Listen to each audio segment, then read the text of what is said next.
সংরক্ষণাগার ব্রাহ্মণবাড়িয়ার Ashuganj still rice সাইলোর নির্মাণ কাজ।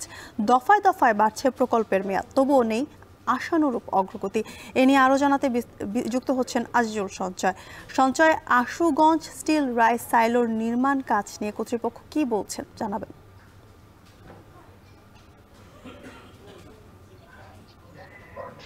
যেটা আশুগঞ্জের মেঘনা নদীর পরে 2018 সালে এই স্টিল রাইস সাইলো নির্মাণ কাজ শুরু হয়েছিল।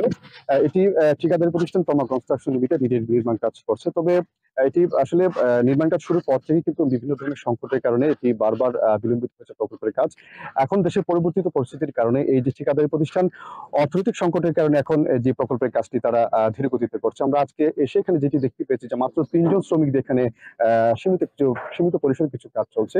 আমরা এটি নিয়ে কথা বলেছিলাম এই প্রকল্পের ব্যবস্থাপক খুরশেদ আলমের সঙ্গে। তিনি যেটি বলছেন যে তাদের প্রকল্পের ইতিমধ্যে 4 দফা মেয়াদ শেষ হওয়ার পর প্রায় 5ম দফা পর্যন্ত মেয়াদ সেটি আগামী ডিসেম্বর মাসে সেটি শেষ হচ্ছে। তবে এর মধ্যে তারা ইতিমধ্যে প্রায় 80% পর্যন্ত কাজ তারা শেষ করেছেন। তারা বলছেন যে এখন অর্থনৈতিক সংকটের কারণে তাদের যে বাকি যে কাজগুলো আছে সেগুলো তারা কিছুটা ধীর গতিতে করছেন। তবে তিনি বলছেন যে ইতিমধ্যে এই প্রকল্পের কিছু বিলের অর্থ তাদের আটকে আছে। সেই অর্থ যদি তাদের ছাড়করণ করা হয় দ্রুত, সেক্ষেত্রে তারা হয়তোবা পুরোদমে হয়তোবা এই কাজটি তারা শুরু করতে পারবেন। জ্যোতিকা, জানিয়ে রাখি এই সাইলোটি কিন্তু 1,05,000 টন ধারণ ক্ষমতা সম্পন্ন এবং এটিতে স্বয়ংক্রিয় তাপ নিয়ন্ত্রণ যন্ত্রের মাধ্যমে চালের তাপমাত্রা এবং আর্দ্রতা নিয়ন্ত্রণ করে সর্বোচ্চ 2 বছর পর্যন্ত চাল সংরক্ষণ করা যাবে, যার ফলে এটিকে দক্ষিণ এশিয়ার সবচাইতে দীর্ঘমেয়াদী খাদ্যশস্য সংরক্ষণাগার বলছে এখানকার যারা কর্তৃপক্ষ আছেন তারা।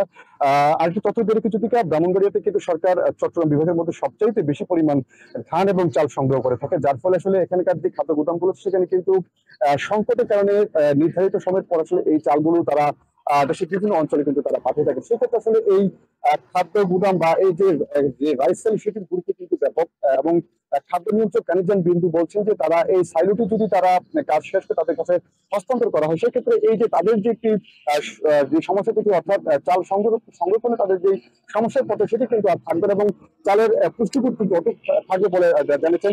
এছাড়া ব্যবস্থাপক কৃষিকলা বলছেন যে তারা চেষ্টা করছেন যে দ্রুত গতিতে যেন কাজটি আগামী ডিসেম্বর জন্য শেষ করা যায়। তো যেটিকে আমার কাছে এই ছিল আশুগঞ্জ স্টিল রাইস সাইলোর নির্মাণ সংক্রান্ত সবশেষ খবর। আশুগঞ্জ স্টিল রাইস সাইলোর নির্মাণ কাজ নিয়ে সবশেষ তথ্য জানাচ্ছিলেন সহকর্মী আজিজুল সঞ্চয়।